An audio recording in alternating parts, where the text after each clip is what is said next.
Welcome to this week's episode of Lagniappe. I'm Rob Holbert. My voice is actually working finally after a month or so. It feels better. Who else is here? That's great, Rob. Who else is We're here? so excited. I'm excited. Probably the listeners are excited not to hear me hoarse for the last 4 weeks. This is Ashley Trice. Scott Johnson. Brady Petrie. And I'm Kyle Hamrick. All right. Tommy Hicks is out on assignment right now. He'll be back in a few minutes for his segment. It's getting close to the deep graw here as we're doing this, so we're getting there. What's the most interesting thing going on in Mardi Gras right now? There's a few things happening that are a little strange. Huh. I thought it was great that there was only 780 people in one parade. Oh, the Yes. poor Neptunes. It was a very got unfortunate. rained That out was on Sunday night. That was pretty bitter. Yeah, that would have been. Yeah. You had to really be True believers. 740 true believers out there to do that. To ride in that would be You brutal. can't even imagine how many beats those 780 people got. Yeah, they probably- they loaded up. They got rained on in beads, too. Yeah. Yeah. So Man. we've got two crews fighting over the same name. Yeah, we got There's the chaos. it's a little and chaos. chaotic, right? It's So chaotic. Hey, there you go. There it There's is. apparently two orders of chaos out there, and they spell it with a K and. I got a rim shot in there we got a rim shot button. I Oh, found there that. you go. I found there you that. So we'll be using Please that. keep that to yourself. That's It's not All a right, rim yeah, job diverting. button. That's, you're So that's you've got that's a different the, button. I gotta Ash. save the ship. I gotta save the ship here. So you've got Okay. the chaos, is it K-A-H-O-S? Yes. And then you've got the K-H-A-O-S. Yes, right? Which has been explained that it's okay because it's spelled differently. Which Yes. Okay. I mean, I think it's probably okay because neither one have heard of each other before, which is kind of crazy. But so we have a new order of chaos, which is apparently a fracturing off of the Conde Conde Explorers, Explorers, and right. that's a whole nother deal. There's some allegations and a A lawsuit, lawsuit there that the people who formed the new chaos took $69,000 from the Conde Explorers. That's a lawsuit that has been filed. Yep.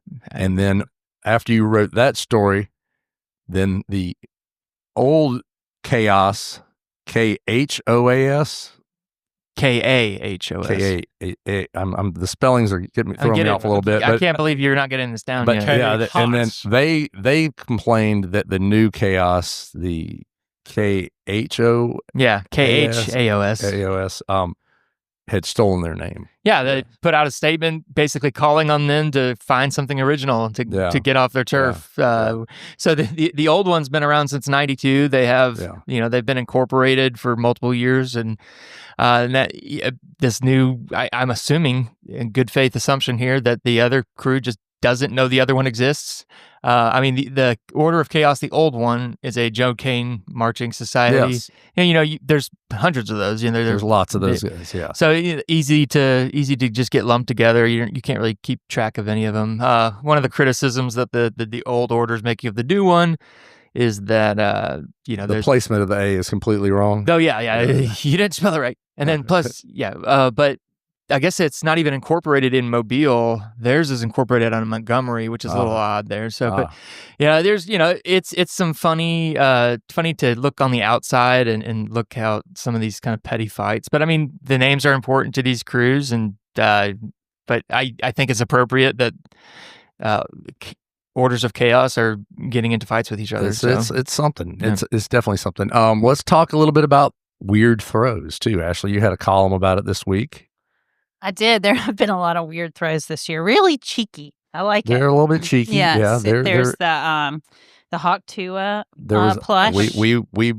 My wife caught a Hawk Tua pillow from the Hawk Tua girl. If people are it not does not have the Hawk Tua girl on it. if you are not familiar, get online or go outside once in a while, because this was all the rage for some time. I'm sure infants know who Hawk Tua girl is, but it's people in the middle of the Amazon who've never seen others know all about it. But Yes, this particular plush has a llama, I think. has a llama. With spit Known for their coming. spitting. Yeah. Known for their spitting. Very clever. Oh, I like I that. see. So that one's good. Your wife also caught the Diddy party juice. Is that what Diddy party favor. Diddy Ooh, party Not favor? juice, thank Yes. God. But God. it looked a lot like just a some hand sanitizer, some glittery hand sanitizer. It needs to be baby oil for well, sure. I was about to say I have a theory on what it may be in case you guys haven't opened it yet. We have not opened it. I would be willing to wager it's either baby yet oil. It's not necessary. We have not opened it. Right. We're not going to open it. Yeah. Not unless we're invited to a Diddy party. Which, given all That everything does not that's come out of my seem life, I we don't should know have that had I the would. But nappies themed It does not. Oh, baby. Really should have. yes, I would say it's baby oil or maybe even some lubricant of some kind. That is my theory. You may need to hold on to the bottle Once for you check evidence. in, you can never leave.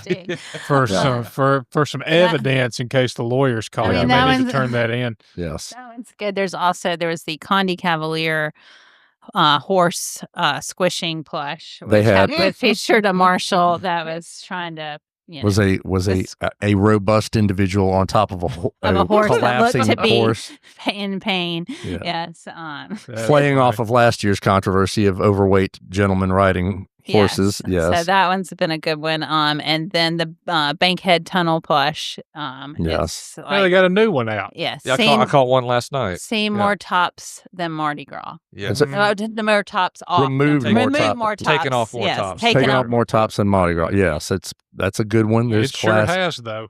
Yes. The brick is brick is a nice one. I like the brick. I caught the brick on the very first night. The Civic Center brick is a cool looking one. It's obviously not made out of brick. It is made out of some sort of styrofoam. But so that's cool. Yeah. I failed to inform my aunt that they were throwing bricks off of the thing. She was this is our first Mardi Gras parade last night. She dived for the ground. She was pretty terrified when she saw them throwing bricks. My girlfriend did the exact same Tell thing. her to toughen up. Welcome to Mobile. I said, keep your head on a swivel. Bring your helmet. Yeah. That sounds like a Tuesday for New Orleans. All right. That's normal for them. Yes. That's one of the things that one of the other controversies that has arisen is Sergeant John Young at the Mobile Police Department. He's been pretty outspoken about youth violence and all the things that go into that, and just generally the behavior of youth in our community. He sent something the other day to me and he had posted on Facebook asking people when they see young people in the parades making lewd and sexual moves for everyone to turn around and face away from them and not encourage it. He is directly referring to the, as I call it, air-humping, the bands involved in where they just at some point, usually it's the horn, the small horn players like the trumpet players and that maybe even some trombone guys get in on it. You're not going to see a tuba Don't talk bad about the trombones, but the small horns are just overcompensated.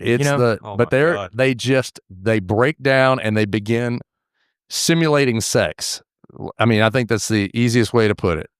I don't know how some interesting sex. And I've got some videos from them. I mean, it's a sexual simulation. I mean, I've got videos too, and I don't know. It looks pretty sexual in nature.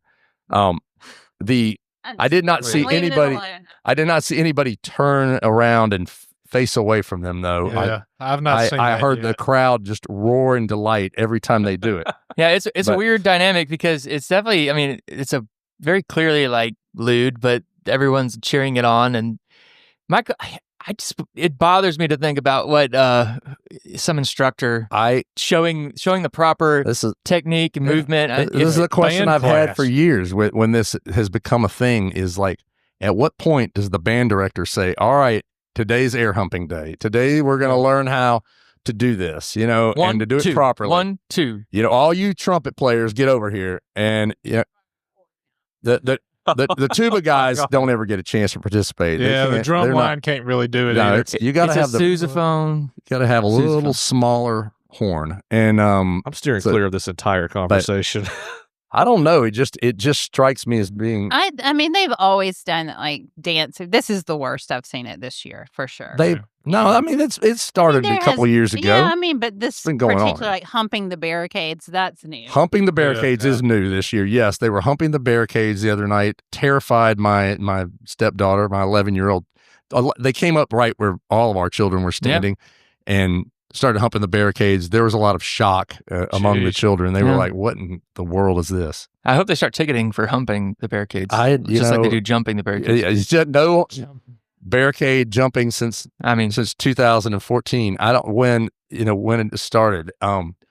Yeah, it is bizarre. I mean, you think about these are public school bands that are doing this. They're teenagers. I'm not trying to be a prude, but I mean, it is kind of it's pretty racy. I mean that. Especially when there's so many other things you could do that would be just as cool and maybe not as cool, but just as like extravagant. Like there's many other options. I mean, you don't have to do that. What's the dance Serena Williams did in the Super Bowl? Oh, the crip walk. Yeah. Just do a crip walk. I mean, might as well. Do a crip walk. All the old ladies know this dance now. The majorettes, the majorettes have been doing sort of dirty dancing a little bit. I mean, a lot of booty shaking for years, but this is different. Yeah, it's definitely a lot of pelvic thrusting, and so. I mean, and there's a variety. People sort of either they face up or they face down or they attack the barricades, so. I mean, if my kid came home and they said, "Look what I learned today," and they showed me, and they're like, "Who taught you that?" It's like my teacher. Like I would be like, "Okay, that's grooming." I mean, what if you just want to play trumpet and you're not interested in that? Hope you got the hips, man. I mean, if you don't have, you get booted out of the trumpet corps for not doing this. You got the lips, but not the hips. You're out. Right? Yeah, that's it. Well, play that trump. You better hump. Hey, that's good. Rim shot. There we go. It's your ditty party. I just found out these buttons on here. I don't know what the other ones do. Let's see. Oh, that's terrible. All right, that's some kind of weird music. For context. Oh, that's music. Okay. We can't hear any of this. I know you can't hear any of it. I can hear it, but it's anyway. So can our lovely listeners. Anyway, that's what it's deep growl, y'all. We can, I'm not saying we're drinking yet. We're not, but all right, we're gonna move on and take a quick break, and we'll come back and talk about a few more things. We'll be right back. Down in our Alabama town, Lagniappe Daily is on the beat. For just $6.50, it's all the news, keeping local folks in the loop. Oh, Lagniappe Daily, every single morning, catching up on stories while the coffee's pouring. The local troops on every page, news for the folks of every age. It's just $6.50 a month for Mobile's daily news, Lagniappe Daily. Get signed up now at lagniappemobile.com and help keep Mobile funky. Oh, down in our Alabama town, Lagniappe Daily is on the beat. For just $6.50, it's all the news, keeping local folks in the loop. Oh, Lagniappe Daily, every single morning, catching up on stories while the coffee's pouring. The local troops on every page, news for the folks of every age. And Tommy Hicks has joined us. We're back. Yeah, magically. You were working on some breaking news, and tell us what it is. Yeah, Jim Nagy, the executive director of the Reese's Senior Bowl, has announced that he is leaving and taking what I believe is a created position at the University of Oklahoma as general manager of football. Okay. Which I assume will may have him working very closely with Brent Venables, the head coach, and their coaching sounds like staff. an NIL position. Could be. Sounds like some money raising type of positions. What it sounds. That's just what it sounds like to me. I don't like. It's not football operations. Yeah. So it's just football general manager. Yeah. Bring us some cash and some players. Yeah. Just gets all the jock straps organized and raises money. Yeah. That's pretty much it. Yeah. That's it. So what does it mean for the Senior Bowl? It means that you obviously have to fill that position with someone who has some experience in scouting, knows players, knows what players to go after.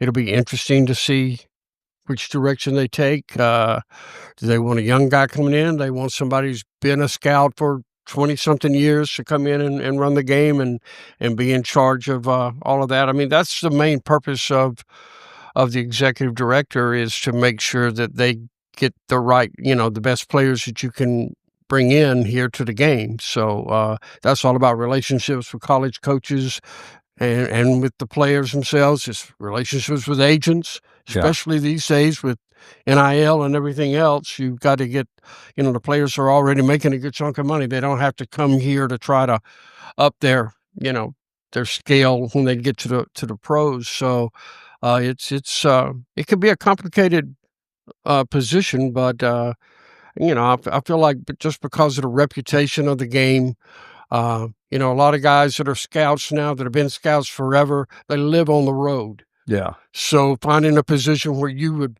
be home based pretty much as the executive director, you send all the other people out to do the scouting. Yeah. I mean, you go to games, you can pick the ones that you want to go to, but for the most part, you're here and you have if you have a family, you have a home base and you're not on the road as much. So it's a good job. So it's a good gig. It'll pay well, and it'll be something that attracts a lot of attention. Do you think we will see a name that we know? Hard to say. I mean, I personally don't keep up with scouting, who's out there as scouts. So unless they pull a coach who's tired of dealing with coaching, but wants to do that, he has the connections, then I don't know that we will necessarily know the name of the person. But I would assume it's going to be somebody with a really good reputation in the scouting world or within the NFL offices. Will this start the conversation of the Senior Bowl's going to move again? I think that conversation never stops, so I think that conversation is always going to be out there just because of things that have happened in recent past, and everybody's saying, they're going to move the game. They're going to take it to Las Vegas with the Pro Bowl and combine them there.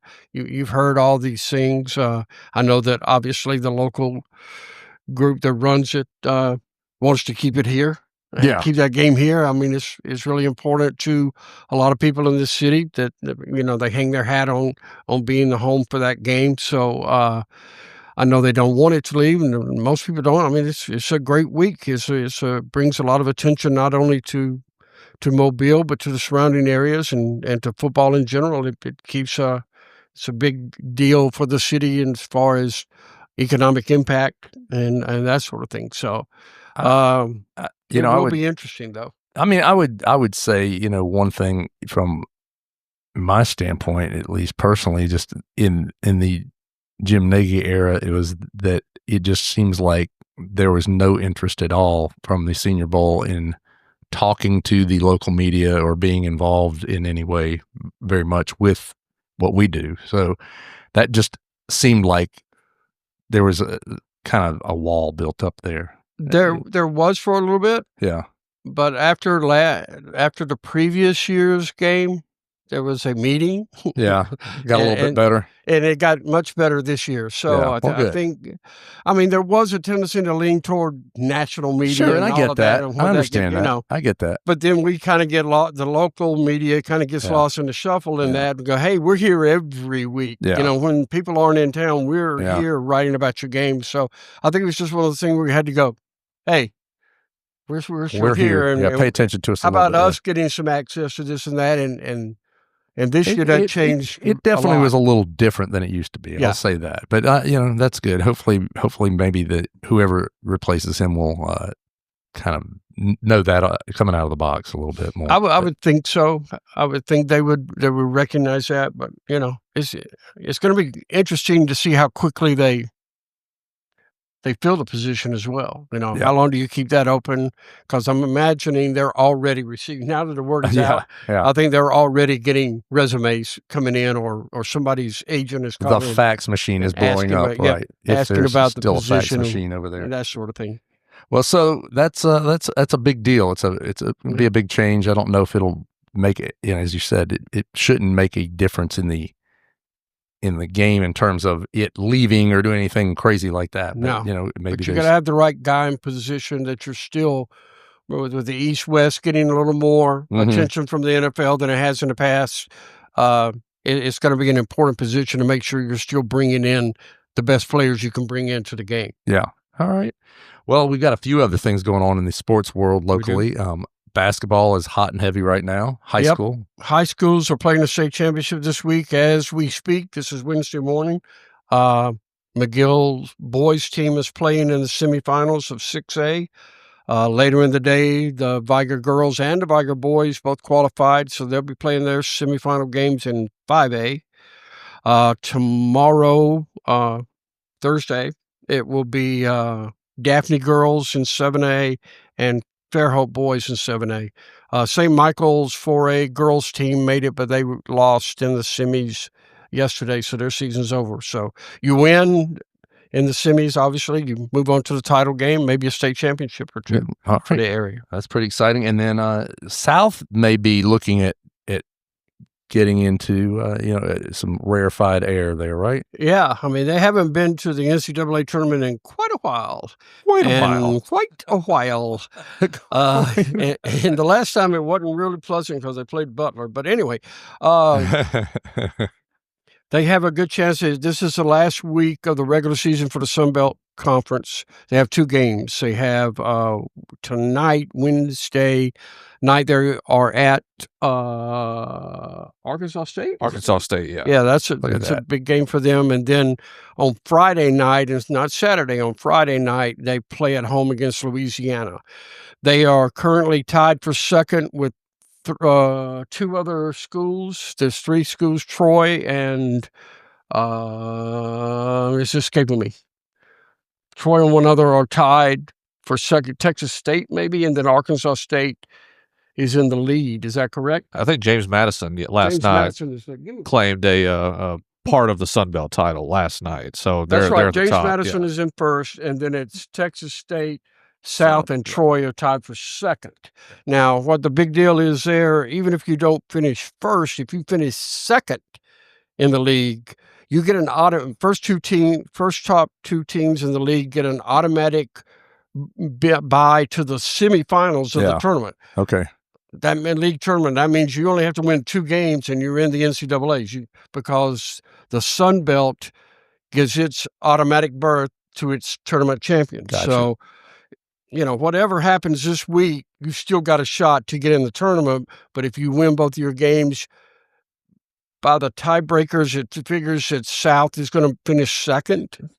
Most people believe if they win both of their games, they'll be the number 2 seed. That'll get them all the way to Sunday. Yeah. In the tournament, you're going to play Sunday and Monday and win those games, and you're off to the NCAAs. Did you kind of alluded to this, but you think they still have a chance to make it to the NCAA tournament without winning the? No. I don't think so because the Sun Belt's been win the Sun Belt. One bid league for so long. Okay. And then look around. There's 9 SEC teams are ranked in the top 25. Most projections have like 13 teams from the SEC going to the tournament. Okay. They're eating up a lot of at-large bids. So I think the Sun Belt's going to remain a one-bid league. So no matter what you do this week, but if you win the tournament, you're gonna be the one that goes from the Sun Belt. And probably that's the only one. Well, hopefully South will make it happen. Well, thank you, Tommy. We appreciate it. We'll take a quick break. We're going to come back and talk a little bit more. Just $6.50 a month for Mobile's daily news. Lagniappe Daily. Get signed up now at lagniappemobile.com and help keep Mobile funky.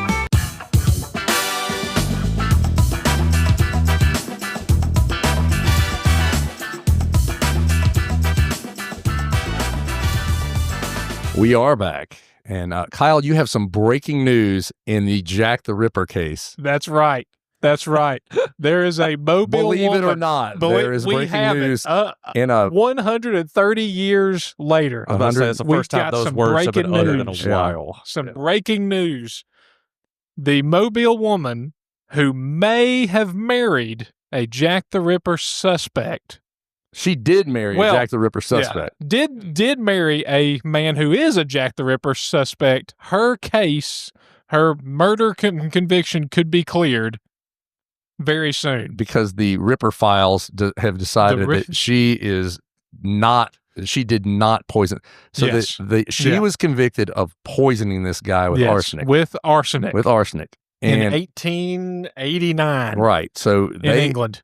So they convicted her of this. She was going to hang. Yes. Then she got some clemency. Yes. She was released 20 years later. 15 years later. 15 years later. Yeah. Came to the United States and she swore up and down the rest of her life, I did not do this. I am innocent of this crime. So, but the guy she killed or allegedly killed is a Ripper suspect, as is his brother. Yes. James Maybrick was her husband. Florence Chandler married James Maybrick. I hope people are keeping track of this at home. This is James Maybrick's brother, Michael, who is a composer, is also a Jack the Ripper strong Ripper energy in the family. Yes. So they've got... The theory is that Michael Maybrick was the Ripper, and he framed his brother for the crime, which is Ripper-like. That's exactly what you'd expect a Ripper to do. Very Ripper-like. Yes. Framed his brother for the crime, killed him. The coup de grace. Killed him, and then blamed James's death on Florence, so that we could get rid of her too. So they had some beef. He had a double frame. A double frame. That sounds worthy of the Ripper. Very Ripper-like. Very Ripper-like. So the people who are advocating for her to get a pardon, for this and exoneration. I'm sorry, because she's been dead since World War II. Well, yeah, but you could still posthumously pardon people as well. Yeah. So whatever. That would be up to King Charles. Got you to determine. But the evidence against her was that she allegedly gave him arsenic. The evidence in her favor is apparently he liked to take arsenic. Yes, as a vitamin and as an aphrodisiac. He was addicted to arsenic. I mean, who among us? He loved that So stuff. when she saw him nibbling on some arsenic, she knew it was time for some loving. Something could be about to happen. Yes. Yeah. So really, nobody could blame her. Anyway, this is interesting stuff, but she is a Mobilian. She was born in Mobile, and she grew up kind of all over the place, but she does have ties to the port city. There any chance she will have a statue downtown in Cooper Riverside Park? I think that there should be one, but it depends on what King Charles thinks about this case. Probably be more likely to get one out in the what's I going to say? Is she buried here? Do you know that? She's buried in Connecticut because that's where she died. I got you. I love how he knows this stuff off the top of his head. This was a story that I had done like after I started working here. He dresses up like Sherlock Holmes and reads this stuff. I love it. I know he does. I know he does. You know, it's always fun to get an email from somebody that you talk to for a story like 2 or 3 years later. Yeah. And they're like, hey, there's a development. Yeah. The Ripper case is moving. Yeah. Can't wait for that 9-foot copper statue. Yeah. It says Florence Maybrick. It's just going to say not the killer. Not the killer. Did not kill Ripper. Did not do it. So glad that is that's happening. We also have some Amtrak news. Finally, there's a little bit of actual time frame here. Finally, on when the train is coming to town. It's going to be coming in June. That is what rail officials are telling us. It is that really the only thing holding up things now is Mobile's constructing a platform for the train service to restart. I spoke with Knox Ross, who's over the Southern Rail Commission. He said plans right now are for the trains to start rolling out in June. I know there's a lot of naysayers, but I'm excited about it. I think it's going to be cool. I received an email from a reader who said that they're still not putting out ticket prices, which kind of we're about 3 months out from service starting. We don't know ticket prices yet. But that means that you could start saving. That's true. You could start saving now for your ticket. I don't. If it was good news, they would have already pushed it out. I don't think it's going to be. Hopefully it's not going to be too high. But they've got to make sure that it's a workable deal. Like that, it's got to be somewhere in that neighborhood where a couple can justify going over by train versus going over by car. It's got to be somewhere. If you don't do that, and I mean, this project has received so much federal money. I mean, I think we're up to $250 million for this project. Yeah. So I mean, I think that's going to help a lot with the prices. I'm not saying it's going to be cheap to go back and over, but I think it will be affordable. Yeah, I hope so. That's what they've been saying. So we'll see. That'll be good. We had a story this week too that was kind of strange. Scott, you reported on there was a fatal. There was a fatal crash, a DUI case the other day, where a head-on collision, where the victim died, and then the guy who was driving the vehicle, 17-year-old, who is being charged as an adult. And strange part about it was you had a state trooper get up and testify about some pretty bizarre activity. Yeah, really, really sad case. I mean, oh yeah, it's both the guy who died was 19. It happened Thanksgiving night, November 23rd. Really heartbreaking. And 2 young people's lives. Obviously, the person who's driving obviously could go to jail for a very long time. You know, so it's very tragic. It's very sobering to sit in that courtroom and just feel the just somberness. But the state trooper testified Monday. He said that the 17-year-old was driving 117 miles an hour a few seconds before impact on Highway 217, I think. Yeah, up in right above Saraland, and it killed the 19-year-old on impact probably. But the 17-year-old was actually able to walk away from the accident, and then, according to the trooper, there was witnesses who claimed that he was rummaging through his car, taking items out, putting them in a jacket. And his father allegedly came to the scene, took the jacket away from one of the bystanders and left with it. Now this gets interesting because the father is a Mobile police officer, and they subsequently found empty box of Twisted Tea in the car.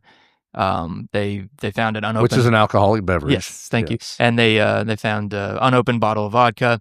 Yeah, and so and he did hours later test above the legal limit for alcohol, and he was tested 3 hours after the accident. Yeah, he was life flighted out eventually. And still, it was a 0.11. 0.11. Yeah. So there he was drinking. It's unclear what he had in the car. The allegation that the trooper kind of hinted at was that there were things in the jacket, but he doesn't know what they were because it was removed. Yeah, that the officer was allowed to get up there to the scene and take that jacket, and the DA's office pretty much says he took the jacket. Yeah, we just don't know if there was anything in it. It's undisputed.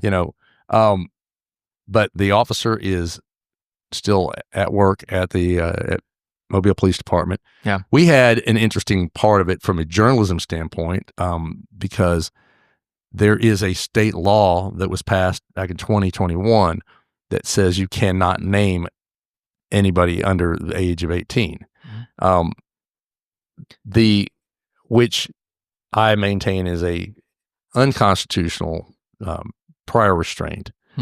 And I think it certainly is. And these types of laws, when they have gone to the Supreme Court, have been overturned. That doesn't mean it's not a law here in Alabama right now, but I just don't think it's constitutional law.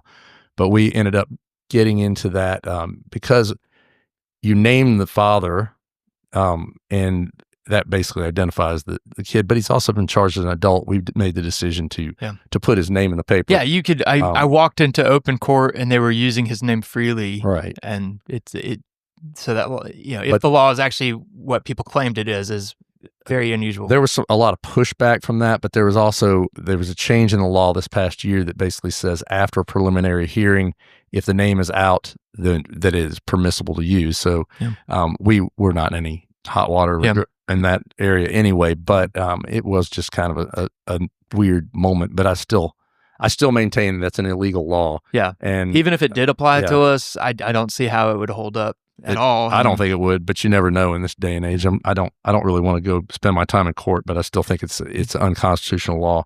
And then that's I think that's one thing we've got. There are other prior restraints that the Alabama legislature has passed in the last few years, and so you deal with these things all the time. It's something that comes down. People decide we're going to make it so it's illegal to write this, that, or the other.